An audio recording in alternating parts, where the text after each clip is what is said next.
Bom, Tanise, Olá, tudo bem? boa boa noite. Tá Como muito é que frio tá o aí? áudio? Tá bom? Tá bom, tá bom. Tá super bem. Não sei se vocês estão ouvindo, manda aí pra ela se estão ouvindo direitinho. Só para conferir o áudio, porque às vezes dá alguns probleminhas, né? Sim, sim, sim. Então, eu estava conversando com o pessoal, né, apresentando, porque talvez alguém não me conheça. Eu sou fonoaudióloga, então, que atendo casos variados, né, tanto adultos quanto crianças.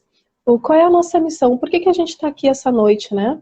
Porque a nossa missão é auxiliar as pessoas a ter qualidade de vida, a melhorar a sua comunicação. Esse é o nosso objetivo, seja adulto, seja criança, que ele possa se comunicar e se comunicar da maneira como ele conseguir, da melhor maneira possível. E eu atendo muitos casos que realmente precisam de auxílio, né, na questão da inclusão, precisam aprender o que é isto, porque recebem o diagnóstico médico e às vezes não sabem o que significa isso, o que precisa, né, as pessoas com deficiência aí que nós recebemos, que talvez não saibam o que fazer em determinados momentos. Precisam da questão terapêutica, né, para se desenvolver, muitos deles precisam de terapia, não só com a fonoaudióloga, mas com outros profissionais. E por isso que a gente escolheu uma convidada tão qualificada que trabalha com isso, né, Tanise? Depois tu pode nos contar um pouquinho, você trabalha com inclusão, trabalha com educação, então nós vamos aprender muito esta noite. Por mais que você não tenha ou não conheça alguém, alguma pessoa com deficiência, é dever nosso quanto sociedade, não é verdade? Saber, entender e poder ajudar também. Então, eu abro espaço para a nossa querida convidada, para ela se apresentar e para ela nos contar um pouquinho da história da inclusão, para ela nos contar o que significa a educação inclusiva. Então, nós vamos batendo um papo. Se você pode perguntar, pode mandar a sua pergunta, que a gente, à medida que ela vai falando, nós vamos conversando, a gente vai respondendo a sua pergunta. Se você não ainda nos acompanha na internet, no Instagram, você pode aí clicar para nos seguir, né? Tanto eu, fonoaudióloga Luísa, quanto a nossa querida pedagoga, psicopedagoga Tanise, você pode nos acompanhar. No meu Instagram, eu dou dicas de qualidade de vida, de saúde, então toda semana tem alguma coisa bem legal aí para você acompanhar. Então a palavra é tua, seja bem-vinda. Pode se Ai, apresentar para a gente. obrigada, boa noite a todos. Boa noite, Luísa. É um prazer estar aqui, uma honra poder participar desse momento com todos. Eu só gostaria de confirmar se está tudo bem com o áudio, porque para mim está dando um pouquinho de eco. Se Ele alguém pode tá, me sinalizar, ele tá travando um pouquinho. tá? Acho que Cortadinho. acontece, né? Isso não depende da gente. A gente sabe que nesse tempo de pandemia as redes sociais estão sendo muito usadas e também há uma sobrecarga, né, nas redes. Então, isso de fato pode acontecer. Mas então quero me apresentar um pouco. O meu nome é Tanise, eu sou psicopedagoga e o meu início, a minha trajetória iniciou então enquanto professora. Eu fiz pedagogia, essa é a minha formação inicial. E aos pouquinhos, até mesmo dentro da sala de aula, eu consegui compreender que eu tinha alunos que aprendiam diferente e alguns alunos que necessitavam de um tempo diferente, de atividades diferentes. E eu comecei então a ter um olhar um pouco mais atento para essas crianças. E isso então foi o que me motivou a buscar outra especialização, né? Me especializar na área de psicopedagogia. Eu gosto muito da parte clínica da psicopedagogia. E realmente eu me encontrei dentro dessa área. Eu acho que nós precisamos, em algum momento da vida, descobrir para que nós nascemos e qual é o nosso propósito. E eu, de fato, me achei dentro da área da psicopedagogia E então, depois eu fiz outras especializações na área de educação especial, na questão de educação inclusiva. E eu também sou escritora da divisão em letras, junto com a minha colega Jéssica Ninho. E nós escrevemos aí alguns livros, algumas coleções. E uma delas tem a história de dois irmãos para lá especial, né? Que é a história do Vini e Léo, meninos da cor do céu. Que são dois irmãos autistas.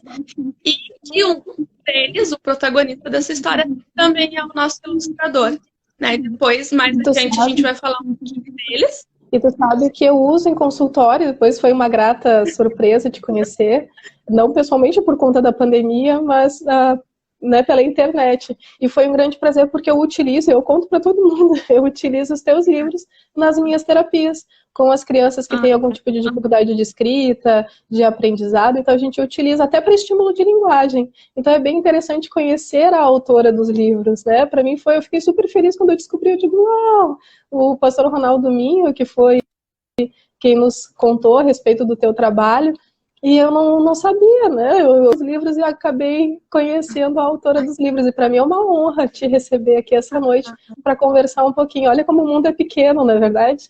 É verdade, mas são surpresas maravilhosas que a gente tem, né? Eu sempre digo que o lado bom, eu tô tendo um lado muito bom dessa pandemia, que é essa troca. Eu tô conhecendo muita gente legal e tô aprendendo muito. Eu acho que eu nunca aprendi tanto de diferentes assuntos do que esse tempo que a gente está tendo de poder trocar e de ter vários profissionais aí maravilhosos que dispõem, né, do seu tempo e compartilham um pouquinho dos seus saberes nas redes, e isso tem sido muito lindo. Essa troca, esse compartilhar que a gente está tendo, né? Uhum. E você disse a respeito que é bem antigo essa questão da inclusão, né? Você estava me contando hoje de tarde. Então conta um pouquinho para o pessoal, até para eles conhecerem como é que funciona a história da inclusão.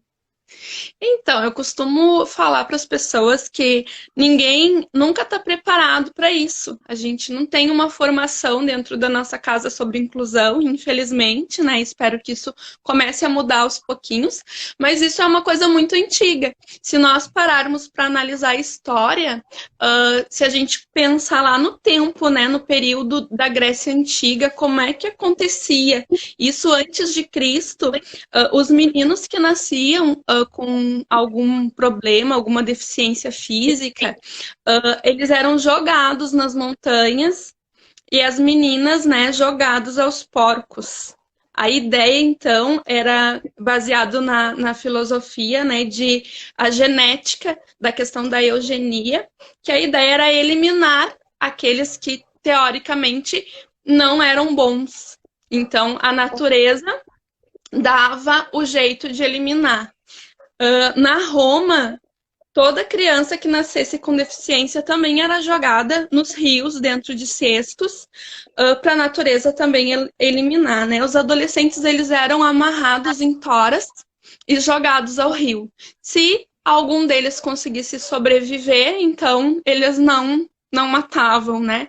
Mas a gente sabe que seria bem difícil até para gente que não tem nenhuma dificuldade ou nenhuma necessidade educacional ou uma necessidade mesmo física especial, seria quase que impossível a nossa sobrevivência, né? E aí, depois desse período, então, vem o período de Jesus, né, que a história relata que não houve nem a inclusão, mas também não houve a aceitação, mas houve cura. Né? Eles não eram incluídos na sociedade, nem excluídos, mas essa época, então, é pulada porque a história relata que Jesus curava os deficientes. Depois nós temos, na Idade Média, já no século I, que todas as pessoas que apresentassem algum tipo de deficiência ou problema, elas eram queimadas, né, nas fogueiras, porque acreditavam que essas pessoas não eram filhos de Deus. Então elas eram jogadas, né, normalmente em praça pública. E como é que acontecia se nascesse uma criança com alguma deficiência numa família com posses, né? Uma família rica. Então essas crianças, elas eram transformadas em bobo da corte. né? Não eram mortas, mas eram transformadas em bobo da corte. Depois a gente tem o período aí do Martinho Lutero, né, do Renascimento, onde as pessoas com deficiência, então, já eram considerados filhos de Deus, mas eles eram, então, segregados, né? Eles faziam parte da sociedade, podiam participar dos eventos, mas não eram inclusos. Eles ficavam lá num canto sozinhos, né? E isso acontece, infelizmente, até o dia de hoje. Hoje nós temos ainda, muito triste relatar isso, mas ainda temos escolas que trabalham nessa questão de segregação e não de inclusão, né? Porque incluir dá trabalho, né? A gente precisa aprender a fazer isso. Nem todos os profissionais estão adaptados, ajustados para conseguir ainda incluir essas crianças. A gente teve grandes avanços, é uma verdade, né? Mas ainda assim temos muitas dificuldades, e não só na escola, em todos os espaços da nossa sociedade. Porque se nós analisarmos, por exemplo, a rua onde nós moramos, né? Cada um poder analisar e pensar sobre isso, a minha rua não tem nenhum acesso para um cadeirante, por exemplo. Seria muito difícil o acesso. Então, a própria cidade, a própria sociedade precisa se atentar para isso.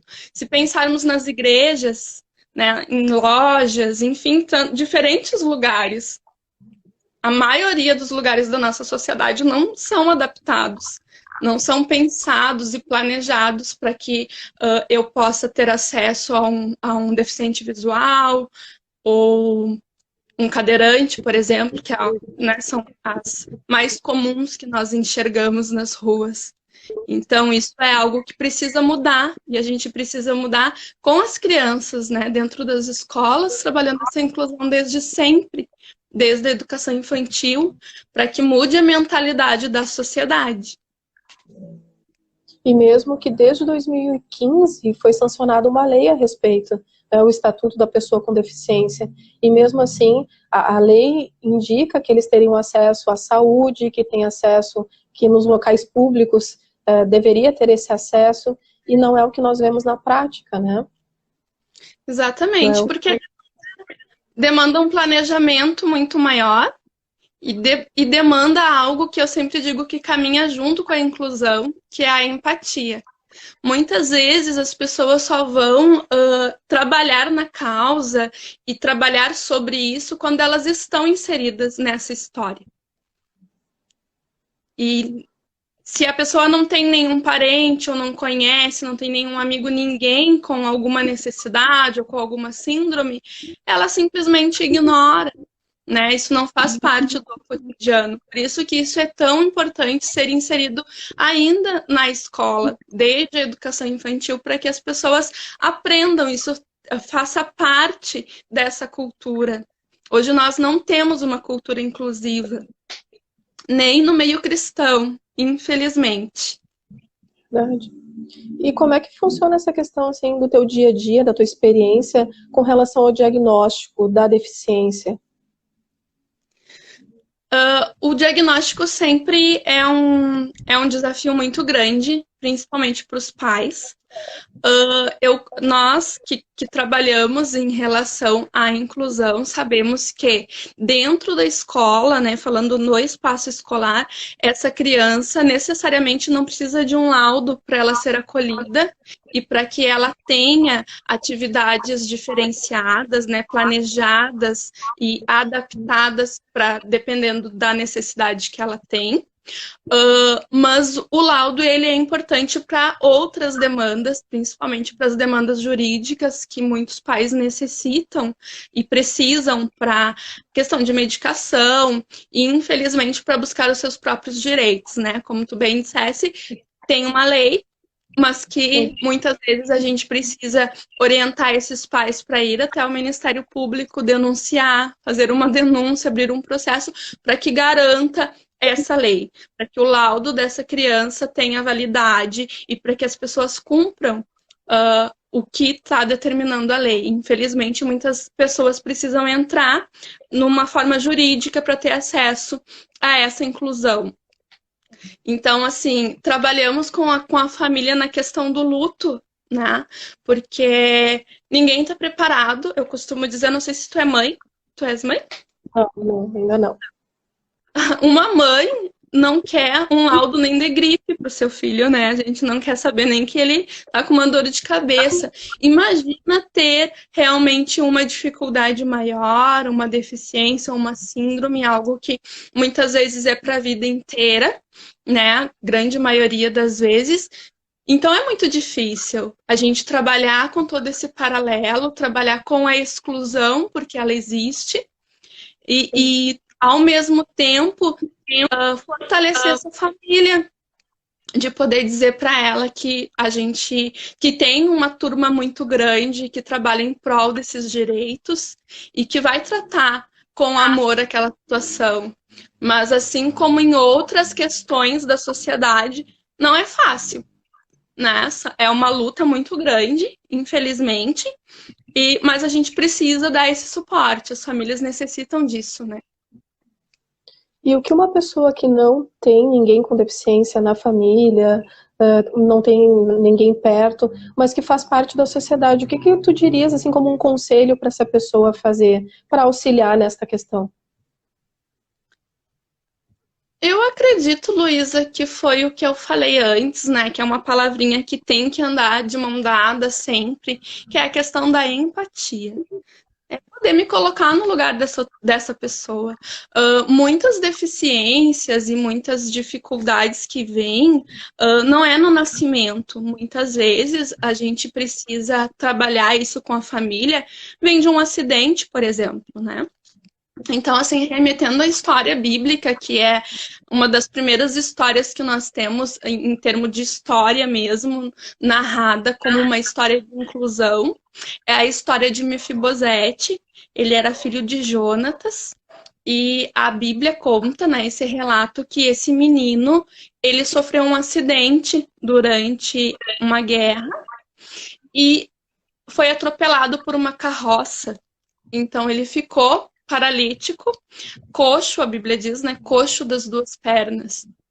E ele foi, então, morar em uma outra cidade, a babá que conseguiu socorrer ele levou.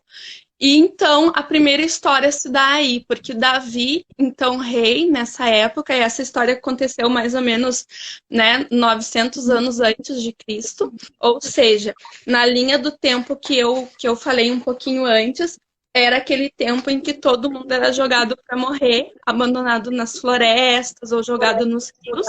Então era nesse contexto que esse menino ficou doente, né? Ficou deficiente das duas pernas. E o que acontece? Davi, sendo rei, ele faz a primeira inclusão. Ele lembra da promessa que ele havia feito ao pai de Mefibosete, a Jonatas. Então ele manda buscar o Mefibosete para morar na casa do rei, para se vestir como rei, né? Então a Bíblia vai relatando isso, que ele tem o direito de morar ali e ser tratado como um filho do rei.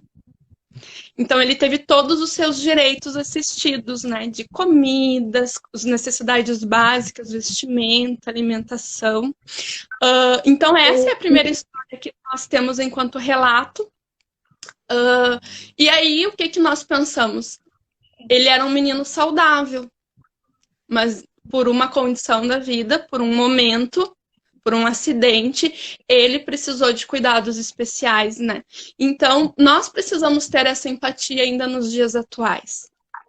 Isso é para sempre, porque quem pode garantir que algum familiar ou nós mesmos não vamos vir a sofrer alguma coisa? A gente, claro, sempre pede para Deus, né, que tenha essa proteção e que nada aconteça, mas nós não estamos livres.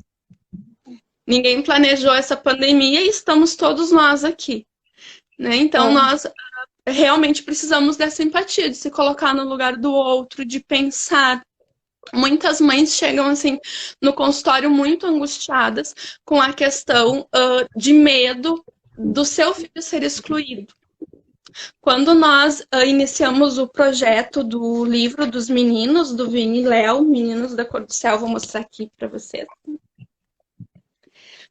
Esse eu ainda ele não nasceu. tenho. Tu tens esse? Não, esse eu ainda não tenho. Ah, não, tá. Esse aqui é a história, então, do Vini e Léo, os dois meninos autistas, dois irmãos autistas. E como que nasceu essa história? Nasceu da escuta do relato da mãe.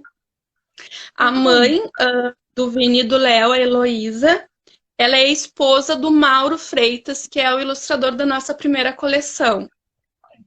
Então, nós, ouvindo a história deles, um belo dia, nasceu aí a história do Vini e do Léo, mas a fala mais angustiante da Heloísa era sobre o preconceito que os filhos sofriam, sobre o bullying na escola, a dificuldade de relacionamento dessas crianças dentro do ambiente escolar e a dificuldade que ela tinha de passear com os filhos, por exemplo, de sair, de ir nos lugares.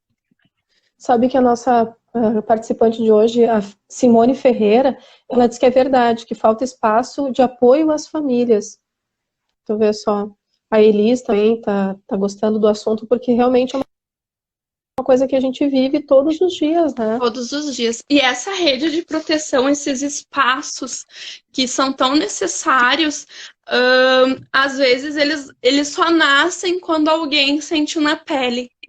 Né? Então, várias instituições que nós temos, por exemplo, esses centros de acolhimento, esses projetos de autismo ou de tantas outras síndromes e doenças, enfim, normalmente foi porque aquela pessoa passou pelaquela situação, né? Ou teve um familiar que foi acometido por aquilo, e então eles resolvem lutar e se engajar na causa. O que é louvável, de qualquer forma, mas não precisamos passar por isso. Muitas vezes a gente pode também ajudar de outras formas. Então, hoje eu não tenho ninguém na minha família com necessidades educacionais especiais, enfim, eu não tenho na minha família ninguém que necessite deste auxílio, mas eu tive a empatia de ouvir essa história, né, e me coloquei no lugar dessa mãe angustiada, tanto que eu já tinha tantas outras mães dentro do consultório com diferentes dificuldades para enfrentar, mas o relato dela era: Tanise, é muito triste porque as pessoas diziam que eu não educava os meus filhos, que eles eram mal educados, ninguém compreendia o que eles tinham. Quando eu entrava num lugar, às vezes as pessoas saíam.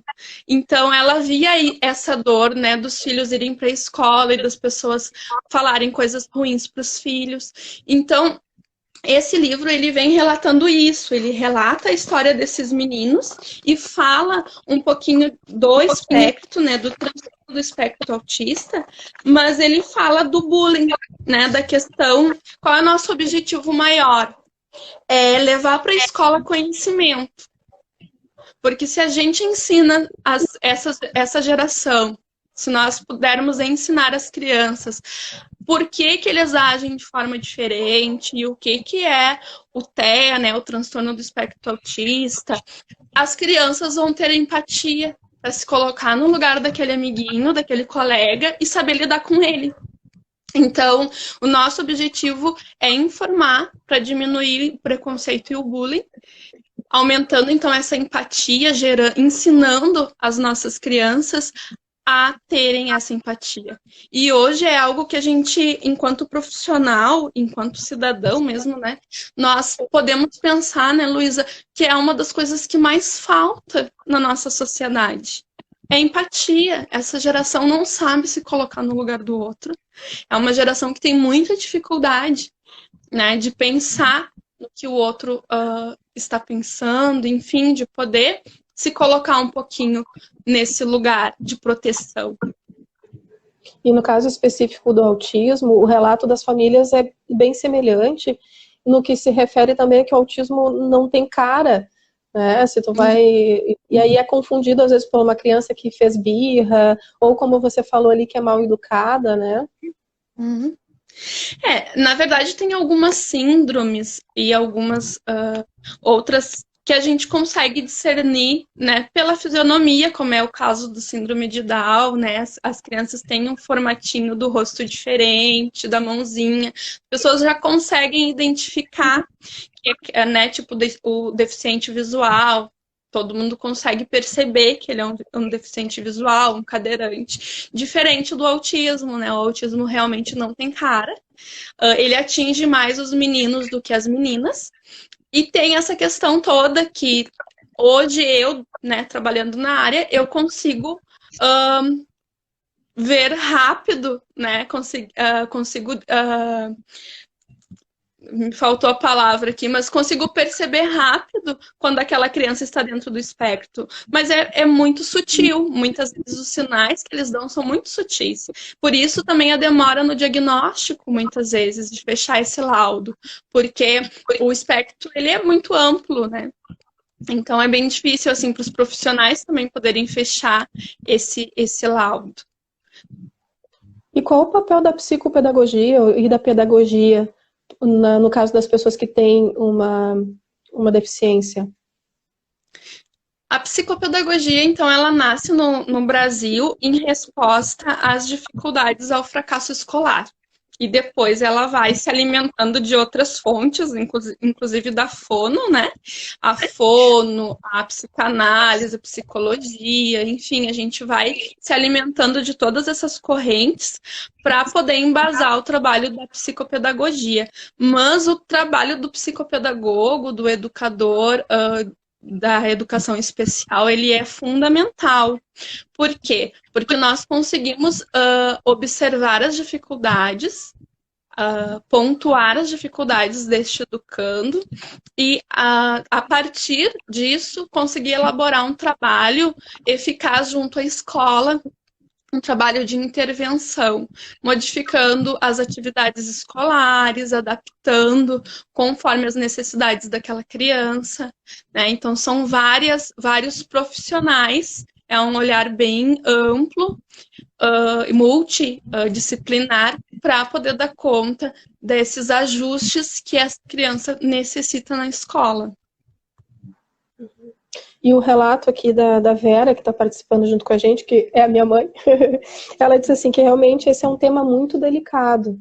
E a minha mãe também é uma pessoa que sempre, desde pequena, a gente aprendeu a lidar com as diferenças. A gente tinha alguns familiares que também necessitavam de algum auxílio, então a gente sempre lidou com isso de uma forma, mas isso é ensinado, né? E se a maioria das famílias não fala sobre isso, ou tem medo dessa questão de conversar a respeito disso, quando se recebe um diagnóstico é bem pior, né? Quando se tem realmente o caso na família mesmo, aí que vai começar, mas o ideal é que se comece bem antes, né? Não tendo ninguém próximo ou perto, e sim começa a trabalhar isso e se colocando como sujeito na sociedade. Eu vou num lugar que não tem acesso, um local público que não tem acesso, por que não sinalizar isso? Se eu vejo uma criança autista, agora já tem a prioridade nos caixas das lojas, né, já tem a questão da prioridade nos caixas dos mercados, antes da pandemia que podia se levar a família. Então isso é uma luta diária, mas não só a gente deixa assim, deixa para as famílias que tem alguém com que tem alguma necessidade especial. Não, a princípio é nós mesmos que temos que começar a fazer isso, né? Verdade, nós precisamos, enquanto sociedade, né, fazer algo diferente, nos colocarmos então na brecha para podermos repensar ações e mobilizar outras pessoas a pensarem nesse conjunto, poder auxiliar uma família. Às vezes a gente não consegue auxiliar todos, mas a gente consegue auxiliar um vizinho que tem uma dificuldade maior, talvez tu tá ali do teu lado, tu pode fazer algo diferente, né? Então é se colocar na situação, é poder ter essa empatia, de ter esse olhar. Não, eu vou tentar, eu vou ver, eu vou me colocar à disposição e ver no que eu posso auxiliar. Às vezes soluções tão simples, mas que a outra pessoa que está vivendo aquela situação não consegue enxergar. E como que é considerado uma escola inclusiva? O que ela precisa ter, né, no seu quadro ali de funcionários ou na sua adaptação dentro da sua estrutura física? Então, infelizmente, hoje a gente tem muitas escolas que se dizem inclusivas e não são, né? Receber um aluno com deficiência não é inclusão. Isso é lei, é garantido, né? É uma lei do Estado, é uma lei, é um direito dessa criança. Essa criança tem direito ao acesso à escola, direito à educação. Mas, infelizmente, hoje nós temos muitas escolas, inclusive da rede particular, né, que recebem essas crianças e dizem ser uma escola inclusiva, mas de fato não são. Acontece que eles ficam segregando, aquela criança está dentro da escola, mas nada é adaptado, nada é ajustado. Então, hoje, como espaço público, as escolas já repensam um pouquinho a sua engenharia, né? A parte de engenharia já repensa essa estrutura física da escola, né? Com rampas, com acesso para cadeirantes, enfim, isso já está um pouquinho mais dentro do nosso cotidiano. Ninguém hoje vai construir uma escola sem esses acessos, até porque isso já está embasado na lei, mas para uma escola ser inclusiva, ela tem que fazer valer o laudo, valer o direito daquela criança. Então, eu preciso ter um profissional da área da educação inclusiva, da área da educação especial, um profissional que vai junto com os professores, com toda a equipe diretiva, toda a coordenação pedagógica, pensar de que forma aquela criança vai aprender melhor e vai trabalhar com a escola sendo uma escola inclusiva, ela não quer dizer que o espaço dela tenha que ser inclusivo somente o espaço. Na escola inclusiva, todos os funcionários da escola precisam saber sobre inclusão, sobre quem é aquele aluno, qual é a necessidade que ele tem. Quem tem que saber? O porteiro, a secretária, o professor, o orientador, a tia da lancheria, todo mundo. O monitor, o professor de educação física. Por quê? Porque essa criança precisa ser inclusa em todos os ambientes da escola, não somente em uma aula ou outra. Então, eu preciso trazer a inclusão para a sala de aula e debater desde a educação infantil as diferenças e o porquê que aquela criança merece respeito e de que forma o coleguinha pode sentar do lado e ajudar ele. Isso é inclusão.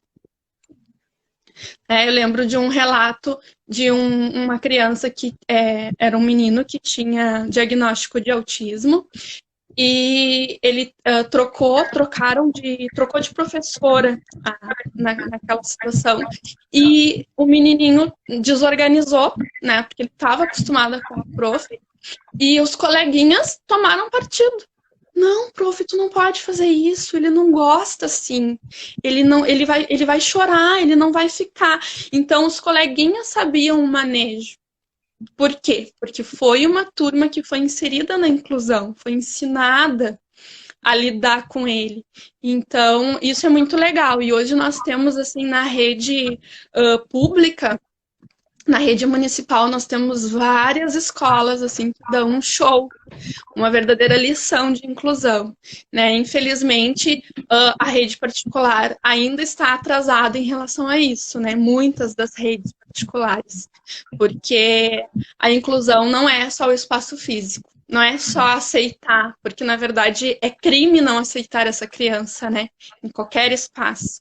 Então as escolas são obrigadas a aceitar, mas não incluem. E isso é muito triste, né? Porque nós vivemos num século muito onde todas as conexões são feitas muito, muito rápidas, a gente muda muito, tem acesso à informação de uma forma que nunca pensamos em ter, mas quando a gente trata o outro, muitas vezes a gente não tem o essencial, né? Que é poder amar esse outro, é poder pensar no lugar dele, né? Me colocar no lugar dessa pessoa. E isso é algo tão primitivo, vamos dizer assim, em relação a esse século tão digital que nós vivemos. Então, eu costumo sempre pensar, né? Nós compreendemos as máquinas, mas nós ignoramos o nosso semelhante. Verdade, verdade. E não sei quanto à psicopedagogia, mas é uma luta da Fono com relação à escola, com relação ao ambiente escolar, porque já existe a necessidade de ter um profissional da fonoaudiologia dentro da escola, não fazendo terapêutica, mas promovendo saúde dessas crianças e podendo observar já desde o berçário se aquela criança realmente vai precisar de algum auxílio ou não. Eu não sei como é que funciona a questão da psicopedagogia dentro da escola, mas é uma luta da Fono para que tenha esse profissional, que as escolas sejam orientadas a isso. Claro que a gente sabe que, às vezes, a questão por política, por valores, e acabam que deixa essa história para depois, mas isso seria muito importante, porque daí tu evitaria uma defasagem dessa criança posteriormente. Não sei como é que funciona para vocês isso. Então, a psicopedagogia dentro da escola, ela trabalharia na forma preventiva, né, Luísa? Assim como a fono.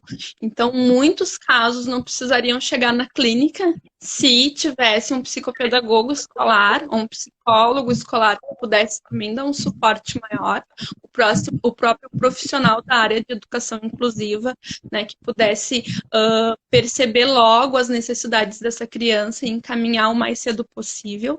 Né? Hoje nós temos uma crescente na questão de várias síndromes, entre elas, né, o transtorno do espectro autista, que antigamente a gente tinha um diagnóstico ainda, né, no Brasil é um diagnóstico tardio, mas hoje um profissional treinado ou alguém da área dentro da escola consegue identificar isso muito cedo na educação infantil, no berçário, por exemplo. Olha, essa criança tem sinais, está dando sinais, o próprio atraso da fala é um dos sinais bem fortes e presentes, né, do autismo infantil.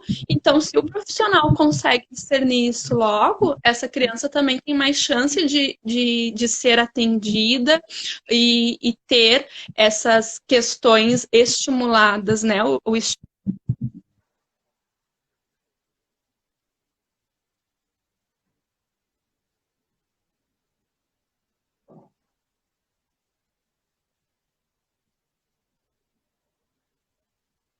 Travou um pouquinho ali.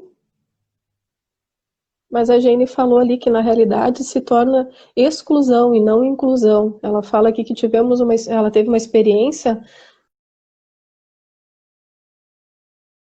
acabou sendo rotulada por alguns pais de mal educada. Olha só como isso acontece. E realmente eu recebo no consultório, e aqui o meu parabéns a algumas professoras que conseguem lidar bem com a questão da pessoa com deficiência e conseguem visualizar isso e fazer o encaminhamento correto para a família. Infelizmente ainda acontece isso que a Jane comentou ali, que ao invés da criança ser incluída, foi excluída.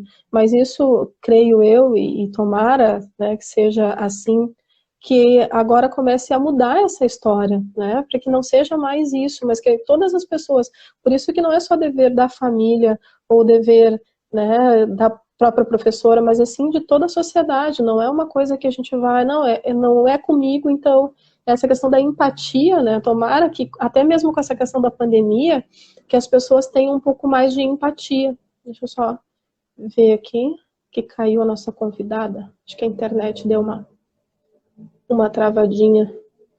E aí lembrando que essas pessoas, e até por conta da lei mesmo, e se fazer cumprir, porque essas pessoas, dependendo do nível e do grau de dificuldade, elas têm direito aos mesmos direitos que a gente tem, a casar, a ter família, a trabalhar, então, e trabalhar o nosso olhar quanto a isso, porque às vezes a gente, ele tem autismo, mas será que ele não consegue fazer? A gente já rotula antes, ele não vai conseguir aprender, não vai conseguir aprender, não vai conseguir fazer. Não, pelo contrário, essa pessoa, essa criança bem estimulada, dependendo do grau de dificuldade que ela tem, ela vai conseguir sim ter uma vida independente, ela vai conseguir sim se sair bem em diversas atividades. É só uma questão do olhar cuidadoso, é só uma questão de verificar, perguntar o que essa pessoa pode fazer. Eu estava lendo um artigo bem interessante que falava sobre isso, assim, se você não sabe, pergunta.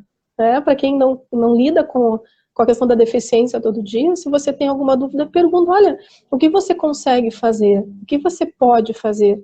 Para não ficar aquela coisa, não pode fazer ou não sabe fazer. Falar devagar também com a pessoa. Por exemplo, você vai se comunicar com uma pessoa que você não conhece direito, mas você viu que ela tem algum tipo de deficiência. Então fala mais devagar, fala mais tranquilo, tenta, né, dependendo do grau de dificuldade dessa pessoa, tenta se fazer entender.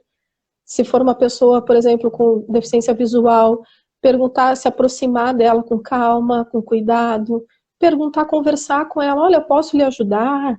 Né, você está precisando de ajuda? Não sair puxando a pessoa, que acontece, infelizmente ainda, né? Esses dias eu estava no centro de Porto Alegre e uma pessoa saiu puxando uma pessoa com deficiência. Não é assim que se faz. E se a gente não estiver disposto a aprender, ou uma questão de deficiência auditiva, eu, no meu TCC, que eu fiz em Santa Catarina, a gente trabalhou num centro de ajuda às pessoas com deficiência auditiva. Então a gente aprendeu muito a lidar com essa questão, né? O ideal seria que a gente aprendesse também a língua de sinais, na verdade, para conseguir se comunicar com essas pessoas. Deixa eu só ver se ela voltou aqui. Aqui. Adicionando de novo. Tinha falhado um pouquinho ali. Isso. Estou colocando ela de novo. Aí, seja bem-vinda novamente. Faz parte, né, dessa era digital aí. Eu fiquei lá falando, eu disse, nem sei agora se eu tô ao vivo, se não tô, porque para mim só travou a tua tela, eu achei que tava mandando áudio, né, enfim. Mas estou de volta. Uhum. Eu estava falando aqui para o pessoal, né, de como lidar com a questão da deficiência. Se não está acostumado a lidar com uma pessoa que tem deficiência, pergunte o que essa pessoa consegue fazer, porque assim como nós, ela tem direito a ser independente, a fazer a sua vida, dependendo do grau de dificuldade que ela tem, é questão de perguntar mesmo, ou perguntar para o acompanhante, para o familiar, o que a gente pode fazer para ajudar. Eu acho que isso é uma questão de empatia, né, Tanise? Uhum. Às vezes as pessoas ficam com vergonha, né, Luísa, de falar. E eu sempre digo, as pessoas que estão vivenciando aquilo, elas já estão acostumadas com o olhar de exclusão, aquele olhar, assim, né, de julgamento, de condenação.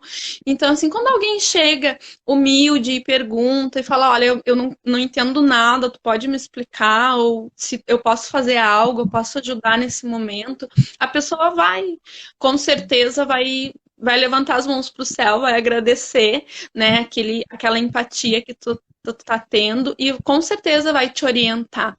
Então isso acontece muito na escola, quando essa criança chega nova para a escola, eu sempre digo para os professores, né, uma orientação que nós passamos. Pergunta para o pai como que é o funcionamento dessa criança. O que essa criança gosta, quando que essa criança se desestabiliza, se desorganiza. Enfim, o pai vai te dar dicas, porque o pai conhece essa criança, né? O pai, a mãe, é o cuidador. Então, pergunta porque o pai vai te dar essa orientação. E muitas vezes os pais estão tão cansados já dessa luta que quando chega alguém que tem vontade de ajudar, nossa, esse pai fica realizado, né? Eu conheço várias mães que dizem, essas pessoas são anjos. Por quê? Porque eles se sentem acolhidos. Então, a empatia é isso, é acolher essa pessoa. Olha, eu não entendo muito, mas eu quero te ajudar. Então, me diz como é que eu faço, como é que eu devo fazer, que manejo que eu tenho que dar. Porque esse pai vai te dar dicas, né? Nós não sabemos tudo. Nenhum profissional da área da própria educação inclusiva não tem como saber tudo, porque se a gente pega o CID, é muito transtorno, é muita deficiência, é muito tudo. Então, nós profissionais também não sabemos tudo. Alguns se especializam em uma área X, mas a gente não trabalha só com aquela área X para sempre. Então, nós precisamos disso, né? De se colocar mesmo no lugar do outro e dizer, olha, eu não entendo dessa parte, tu pode me ajudar, me ensinar. Com certeza essa família vai instruir e vai ser bom para todos os lados, porque eu sempre digo que nós é quem aprendemos, né, Luísa? Todos os dias nós temos uma lição muito grande. Quando eu vou atender qualquer criança que seja, né, qualquer caso, nós sempre recebemos muito mais daquilo que doamos. Isso é verdade. Isso é verdade. A gente recebe muito amor em troca. Se você tiver a oportunidade de conviver com uma pessoa com deficiência, você vai ver que você vai ter uma lição de vida e vai ter muito carinho, vai ganhar muito carinho dessa pessoa e da própria família. E o negócio é acolher mesmo, é se colocar no lugar do outro, é acolher esta pessoa. E agora parece que a questão da lei também veio a nomenclatura correta, né, Tanise? Que agora é pessoa com deficiência. Antes a gente chamava de portador, de necessidade especial. Eu acho que é nessa primeira, também nesse primeiro passo, aprender como chamar a pessoa, aprender como é que é agora, né? Tá sempre por dentro do que está, das leis, por dentro do que está se falando a respeito, porque cada um pode ajudar da maneira que conseguir. Como é que a gente pode fazer agora com essa questão da pandemia? Uma dica, assim, eu tenho uma pessoa com deficiência em casa e preciso fazer alguma coisa nesse período, que está todo mundo mais em casa, como é que funciona? Tu diz em relação a atividades escolares, pensando mais nas crianças, não? Estou pensando mais numa criança que está em casa. Então, a família, né, ia para a escola, agora está todo mundo em casa, então o que fazer? Vai depender muito do grau, né, de dependência dessa criança e das dificuldades que ela apresenta. Mas hoje nós temos, como eu disse lá no início, temos muitos profissionais que estão dando várias dicas aí na internet, e tem várias dicas boas, e tem alguns grupos de profissionais da área da educação inclusiva que, inclusive, estão dando suporte online para essas crianças e para essas famílias, para esses momentos de escuta, né? Falando assim, mais assim da parte do TEA, do autismo, tem vários espaços que tem essa escuta para os pais, esse acolhimento para a família, para essa família poder falar, né, a hora do abraço, aquela hora de troca de experiência, o que enriquece tanto para esse pai. Então, esse acolhimento para a família também é muito necessário. Então, tem vários profissionais que estão fazendo isso. A dica para a família tente se fortalecer, porque não é fácil. Muitas vezes essa família hoje, né, em função da pandemia, não está tendo o apoio que tinha antes, que é um apoio especializado, tanto da escola ou desses grupos de apoio, como eu citei. Então é a família que às vezes precisa de um suporte, às vezes maior do que a própria pessoa, né? Porque a pessoa está ali e está sendo cuidada, tendo a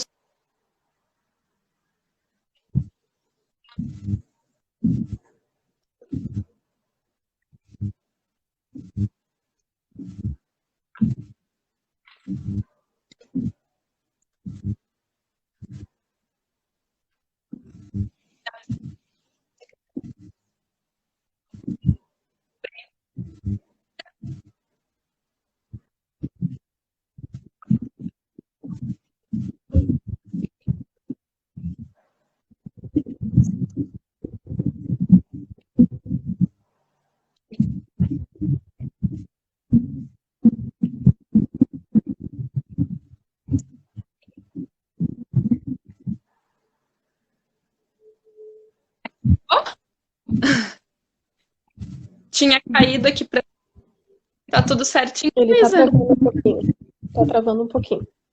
Ah, tá. Não, eu pensei que tinha caído de novo.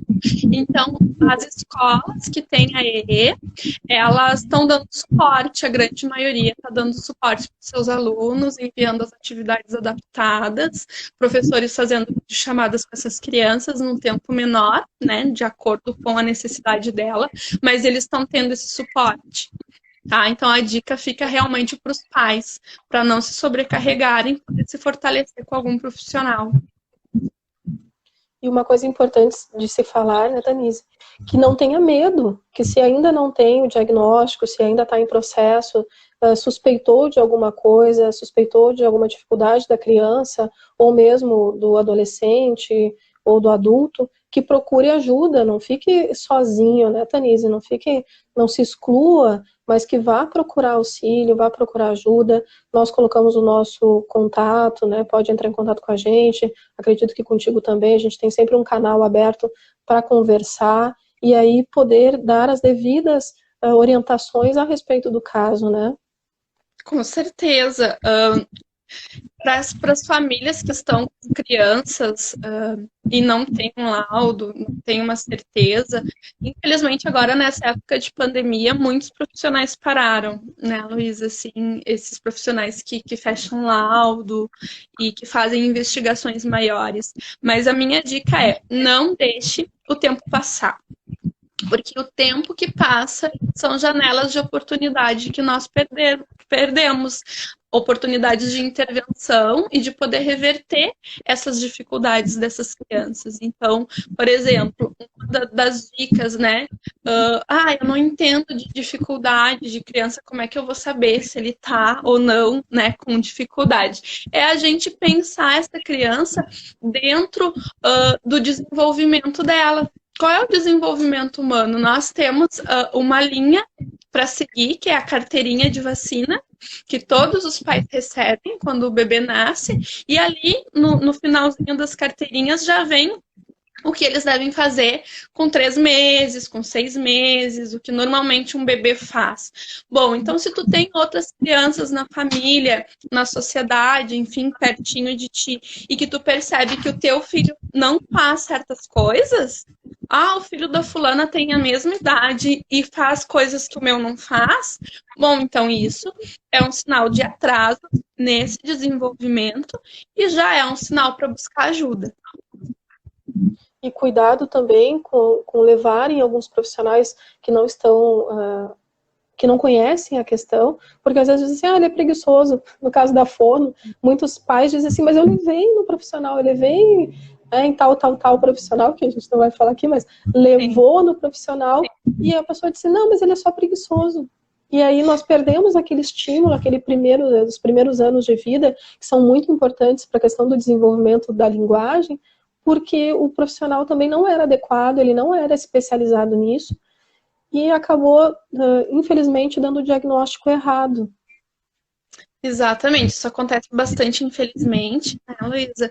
E o que nós sempre oriento os pais é o seguinte, é olhar essa criança dentro desse desenvolvimento. Nós temos essa linha, porque se tu leva num profissional, isso já aconteceu diversas vezes, infelizmente, vamos esperar mais um pouquinho.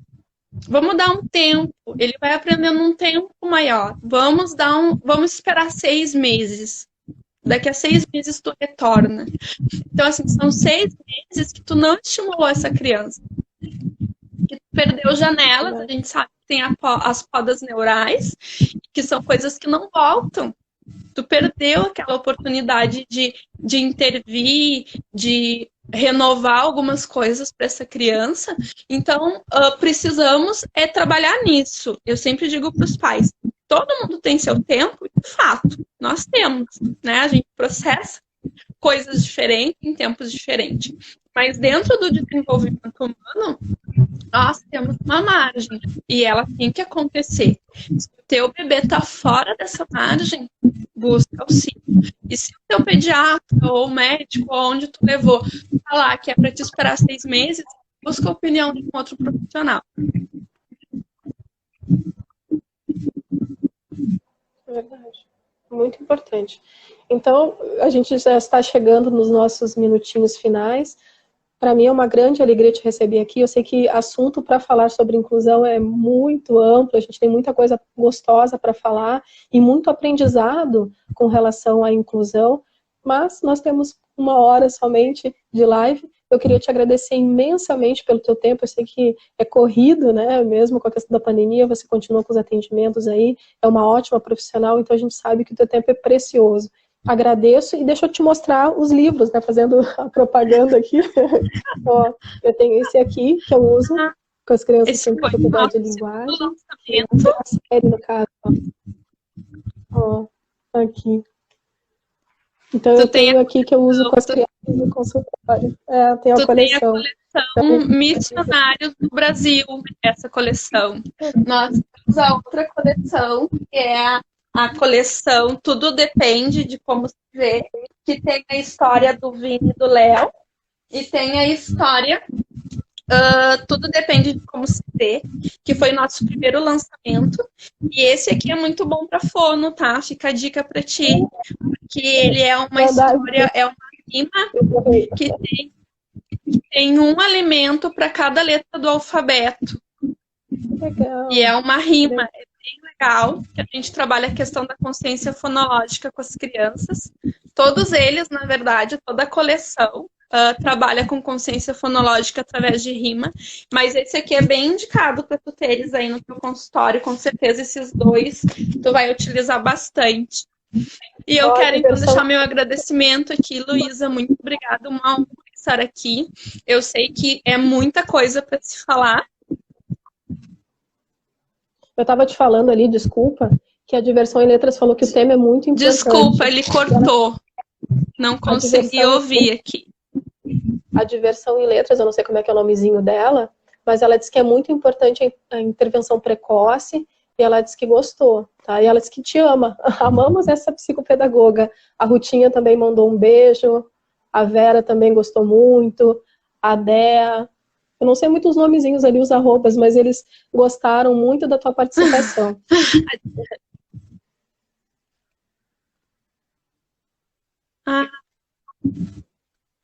Eu quero agradecer. Tá cortando um pouquinho. Acho que agora eu consigo te ouvir. Luísa, eu quero agradecer imensamente o teu convite, deixar um beijo para todo mundo que acompanhou. E quem quiser saber um pouquinho mais do meu trabalho, segue nas redes sociais aí. A Diversão em Letras é a minha parceria com a Jéssica Minho e é através da Diversão em Letras que nós publicamos esse livro, essas histórias. Então,